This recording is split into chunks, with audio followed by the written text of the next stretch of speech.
दोस्तों नमस्कार। राष्ट्रीय गरिमा पार्टी के युग परिवर्तन अभियान में आप सभी का स्वागत है।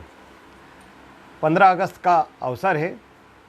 स्वतंत्रता दिवस के रूप में हम इस दिन को मनाते हैं और ये स्वतंत्रता दिवस आज के दिन हमें पूर्ण आज़ादी मिली थी, इस उपलक्ष्य में हम सब मनाते हैं। ये सब हम सबको पता है। लेकिन जो आज़ादी हमें मिली है, ये क्या वास्तविक आज़ादी है? क्या वास्तव में हम पूरी तरह आज़ाद हैं? क्या हम इतने स्वतंत्र हैं कि हमारी स्वतंत्रता पे किसी प्रकार की कोई बाधा नहीं है? ये बहुत सारे गंभीर प्रश्न हैं। आज भी हम पूरी तरह आज़ाद नहीं हैं, ऐसा बोला जा सकता है। उसका क्या कारण है? उसका कारण ये है कि हमारे ऊपर आज भी किसी न किसी प्रकार से शोषण हो रहा है। आज भी कई लोगों पे गंभीर रूप से अत्याचार हो रहा है। जगह जगह हमें अत्याचार देखने को मिल रहा है। और सबसे बड़ी जो इस देश की समस्या है, वे समस्या है भ्रष्टाचार। तो साथियों, ये जो अवसर है, आज का जो अवसर है, इस अवसर पे हमें उन क्रांतिकारियों को याद करने की आवश्यकता है जिन्होंने अपना तन मन धन सब न्यौछावर किया। चंद्रशेखर आज़ाद के विषय में सबको उनकी कहानियाँ पता हैं। चंद्रशेखर आज़ाद क्रांतिकारी नेता थे। हमारे देश को आज़ाद करने में और युवाओं में अलख जगाने में, देश के प्रति अलख जगाने में बहुत बड़ा योगदान दिया।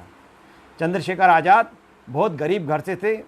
अपने माँ बाप के इकलौते पुत्र थे।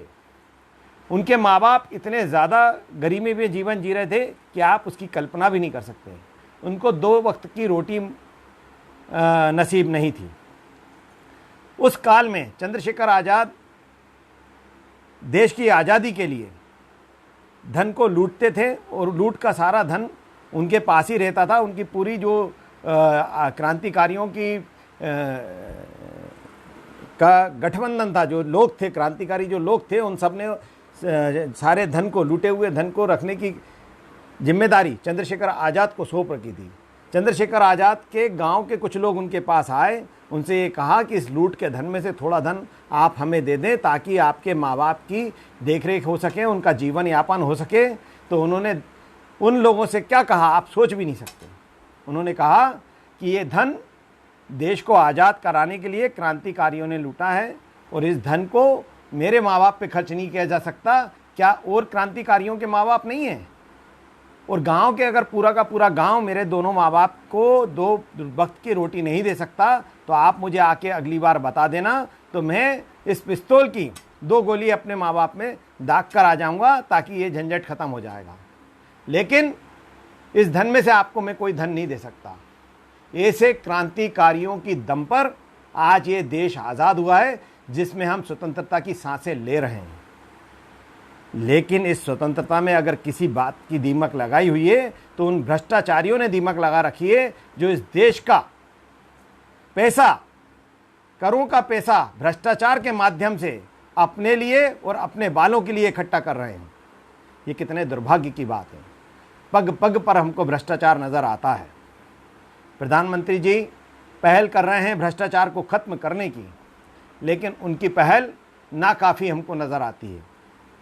उसका कारण ये है कि इस देश का राजनीतिक वातावरण हम जब तक स्वच्छ नहीं करेंगे, तब तक इस देश से भ्रष्टाचार समाप्त करने की हम किसी भी तरह कल्पना नहीं कर सकते। अगर आपको इस देश से भ्रष्टाचार खत्म करना है, तो सबसे पहले हमें इस देश के लोगों की विचारधारा को बदलना होगा। उनके मन में ये विचार लाना होगा कि वे जहाँ बैठे हुए हैं, जिन महत्वपूर्ण पदों पे जो लोग बैठे हुए हैं, उनके दिमाग में ये बात रहनी चाहिए कि मैं इस पद पर ईमानदारी से काम करने के लिए बिठाया गया हूं। और ये तभी संभव है जब इस देश की जनता जागरूकता के साथ इस देश के अंदर जो लोग भ्रष्टाचार कर रहे हैं उनके विरुद्ध अभियान चलाए और जनता ये संकल्प ले कि किसी भी स्थिति में हम रिश्वत ना देंगे और हमारा मौका जब आएगा ना हम रिश्वत लेंगे। और जब तक राजनीतिक वातावरण गंदा रहेगा, दूषित रहेगा, विचारधारा राजनीति की भ्रष्ट रहेगी, तब तक हम इस कल्पना को साकार करने में नाकाम रहेंगे। क्योंकि अधिकारी और कर्मचारी तब तक रिश्वत नहीं ले सकते जब तक उन्हें किसी प्रकार का राजनीतिक संरक्षण प्राप्त नहीं हो। राजनीतिक संरक्षण कब प्राप्त होता है? जब राजनीतिक खुद भ्रष्ट भावना से उच्च पदों पर बैठकर काम करते हैं। और इसका सबसे अच्छा तरीका यह है कि इस देश के योग्य युवा जो आज बेरोजगारी की लाइन में लगे हुए हैं, वो बेरोजगारी की लाइन से बाहर निकलें और देश की राजनीति में अग्रणी भूमिका निभाएं। जब तक वह अग्रणी भूमिका देश की राजनीति में युवा नहीं निभाएंगे, कदम से कदम मिलाकर राजनीति में आगे नहीं आएंगे, राजनीति की गंदगी को वो अपने योगदान से साफ नहीं करेंगे, तब तक आप ये मान के चलिए कि भ्रष्टाचार रूपी दीमक का सामना हमारे इस देश को करते रहना पड़ेगा। और वह क्रांतिकारी जिन्होंने सब कुछ न्यौछावर किया है, तब तक हम उनके सपनों का भारत नहीं बना पाएंगे।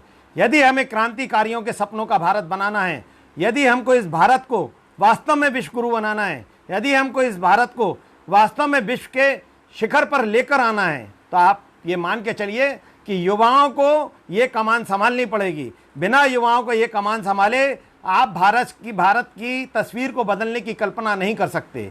ये ताकत हमेशा युवाओं में रही है। ये देश भी अगर स्वतंत्र हुआ है तो देश के युवाओं ने बढ़ चढ़ कर हिस्सा लिया, तब ये देश स्वतंत्र हुआ। और वापस हमें एक स्वतंत्रता की ज़रूरत है जो भारत के निर्माण में काम देगी। वे तभी संभव है जब हमारे देश के शिक्षित और योग्य युवा सरकारी नौकरियों की बजाय राजनीति में अपना कैरियर बनाने की सोचेंगे, राजनीति में अपना कैरियर बनाने के लिए आगे आएंगे। जय हिंद, जय भारत।